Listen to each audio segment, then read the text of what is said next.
দাগি কি এই বছরের সেরা মুভি নাকি এই দশকের সেরা মুভিগুলোর একটি? এই প্রশ্নের উত্তর পেতে হলে আপনাকে একটু গল্পের গভীরে নামতে হবে। আপনি দেখছেন সেলুলয়েড কবিতা, চলুন ডুবে যাই দাগির রিভিউতে। প্রথমে বলে নেই, দাগি আর বরবাদ একই দিনে রিলিজ পেয়েছিল। অলরেডি আমরা বরবাদের রিভিউ করেছি, চাইলে দেখে নিতে পারেন। যাই হোক, এবার সরাসরি চলে যাই দাগি রিভিউয়ের মূল 5টি ক্যাটাগরিতে। মুভিটির গল্প নির্মিত হয়েছে একজন দাগি আসামির উপর।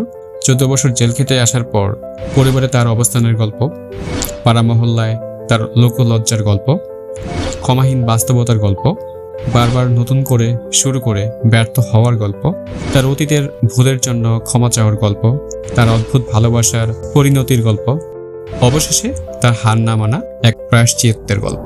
মোটামুটি এগুলোই হচ্ছে গল্পের কোর লেয়ার। এবার আসি পরিচালনায়। পরিচালক শিহাব শাহীন, তিনি একজন দক্ষ পরিচালক।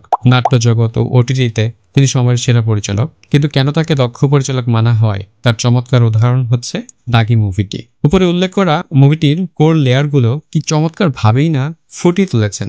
আদপে এমন একটা থট প্রভোকিং গল্পের সাগরে যখন আপনি ডুব দিবেন, তখন আপনি মুগ্ধতার জাদুতে হারিয়ে যাবেন। তাই তো পিওর ড্রামা জনরার মুভি ভালো লাগলে মুভির গল্পের গভীরতা ও ডিরেকশনের মনসিয়ানা আপনাকে মুগ্ধ করতে বাধ্য করবে।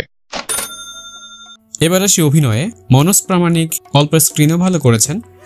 মনিরা মিঠু তার নিজস্ব ছন্দে সাবলীল। শহীদুজ্জামান সেলিম রণজিৎ সিং চরিত্রে সীমিত স্ক্রিন টাইমেও খারাপ করেন নাই। রাশেদ মামুন অপু যখনই স্ক্রিনে এসেছেন আলো ছড়িয়েছেন। কাজী রাকায়েত নিশুর বাবা চরিত্রে এত অসাধারণ অভিনয় করেছেন যে মুভিটি শেষ হয়ে যাওয়ার পরও তার চরিত্রটি আপনার মাথায় থেকে যাবে। সোনেরা বিনতে কামাল একটা সুইট অ্যান্ড কিউট চরিত্র পেয়েছেন, আর তাতে সোনেরা একটা মুগ্ধতা ছড়িয়ে দিয়েছেন। তমা মির্জা নিশানের প্রেমিকা চরিত্রে ফাটিয়ে অভিনয় করেছেন, তাই বলা যায় তমা মির্জা এখনকার সময়ের সেরা অভিনেত্রীদের মধ্যে একজন। কিন্তু এই মুভির প্রকৃত কেন্দ্রবিন্দু হচ্ছে আফরান নিশু। নিশান চরিত্রে নিশু নিজেকে ছাড়িয়ে গেছেন। ইন্টারভালের আগেই 2-1টি কান্নার সিকোয়েন্স আছে যা আপনাকে থমকে দেবে। নিশুর অ্যাক্টিং স্কিল এতটাই পাওয়ারফুল ছিল যা দেখতে দেখতে আপনি নিজেই হয়তো কান্না চাপাতে পারবেন না। তাই দাগি মানেই নিশু, আর নিশু মানেই দাগি। আরেকটা ব্যাপার, মুভিতে একটা সারপ্রাইজিং ক্যারেক্টার আছে যার অভিনয় আপনি উপভোগ করবেন।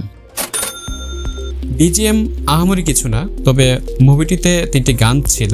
প্রতিটি গানই খুবই চমৎকারভাবে মুভিটির স্ক্রিন প্লের সাথে ব্লেন্ড করা হয়েছে। ক্লাইম্যাক্সই বরং এই মুভিটির সবচেয়ে বড় শক্তি। যদিও ক্রাইম এলিমেন্টগুলো খুব একটা চোখে লেগে থাকার মতো ব্যাপার নয়, একদম রিয়েলিস্টিক রাখা হয়েছে। তবে যখন লক্ষ্যহীন এক দাগের জীবনে একটি স্থির লক্ষ্য তৈরি হয়ে যায়, আর সেই স্থির লক্ষ্যের যে ইম্প্যাক্টটা পড়ে তা দেখে এবং নিশুর অ্যাক্টিং দেখে আপনি স্থির হয়ে যাবেন। মুভির কালার গ্রেডিং, ভিজুয়াল স্টাইল বেশ ভালোই ছিল। তবে মুভিতে ক্লোজ আর মিডিয়াম ক্লোজ অ্যাঙ্গেলের শটগুলোর জন্য শুরুর দিকে একটু অস্বস্তি হতে পারে, তবে গল্পে ঢুকে গেলে চিন্তা করা লাগবে না। এবার রিভিউয়ের শুরুতে যে প্রশ্নটা রেখেছিলাম সেটার উত্তর হলো হ্যাঁ, দাগি শুধু এই বছরের নয়, এই দশকের অন্যতম সেরা একটি বাংলা ড্রামা মুভি। দাগি শুধু একটা মুভি নয়, এটা একটা আবেগ, একটা রিডেম্পশন। এটা প্রমাণ করে ভালো গল্প, ভালো প্রোডাকশন, ভালো ডিরেকশন আর অভিনয় থাকলে বাংলা মুভিও বিশ্বমানের হয়ে উঠতে পারে। তাই যদি ড্রামা জনরার মুভি ভালোবাসেন, তাহলে দাগি হতে পারে আপনার এই দশকের সবচেয়ে স্পেশাল মুভি এক্সপিরিয়েন্স।